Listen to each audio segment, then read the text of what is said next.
Okay, Joe Biden may not be the strongest president, but he is the president. He's a Democrat, and he came out against fellow Democrat Andrew Cuomo today in that interview on Good Morning America. I know you said you want the investigation to continue. If the investigation confirms the claims of the women, should he resign? Yes, I think he probably end up being prosecuted, too. That's tough stuff.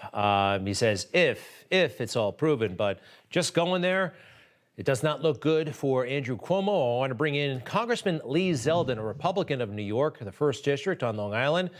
Congressman Zeldin has expressed possibly an interest in running for governor because, in his view, and a lot of people agree with you, the governor has done such a crummy job. Congressman, welcome back to Newsmax. How are you?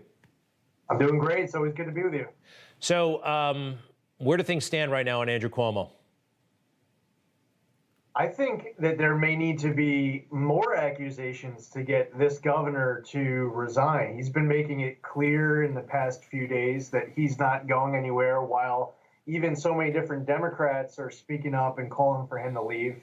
What might get him over the top in resigning could be an imminent impeachment in the New York State Assembly. If more votes seem apparent, that might get him to do it. And there's also investigations that are going on by prosecutors at different levels of government. So that might get him to resign.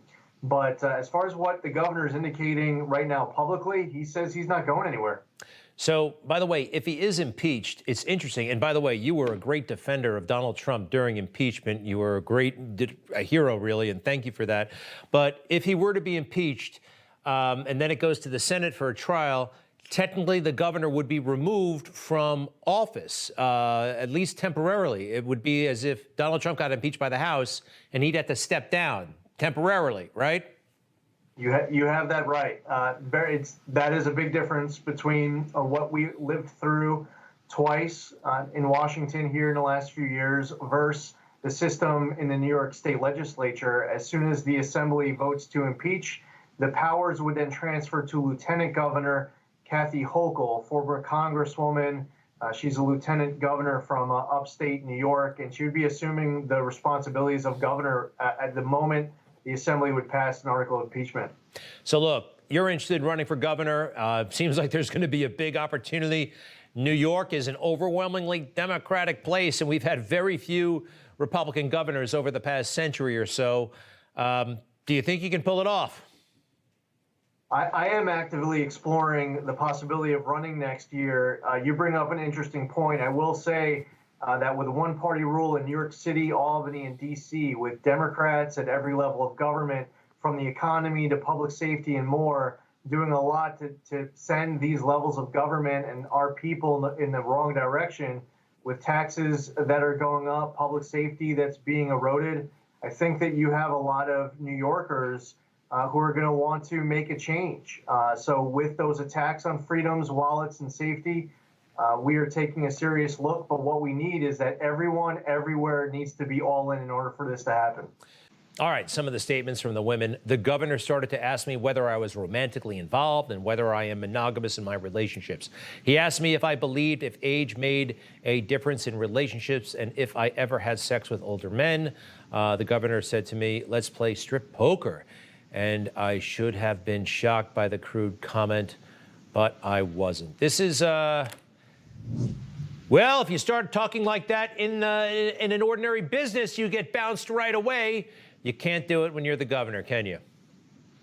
No, and this is coming from a governor who called on Eric Schneiderman to resign when the New Yorker article came out. His demand was instant. He called on Brett Kavanaugh to take a lie detector test. The governor of New York serves in the highest position in New York State, and these are young female staffers who were put in these situations while he's serving as governor of New York, and while Governor Cuomo has been implementing other policies on this issue specifically in the state. What can't get lost in this entire conversation, and this is an important one, is that we have the loss of thousands of seniors, and that's a life and death issue, followed by a cover-up and the bullying. And the bullying, abuse, harassment, intimidation, the worlds have crossed now from that loss of life situation with the nursing home directive and cover-up to all these allegations coming out, not just from these female staffers, but also from members of the media and from Democratic state legislators, too. This is how Andrew Cuomo has operated, not just in recent months.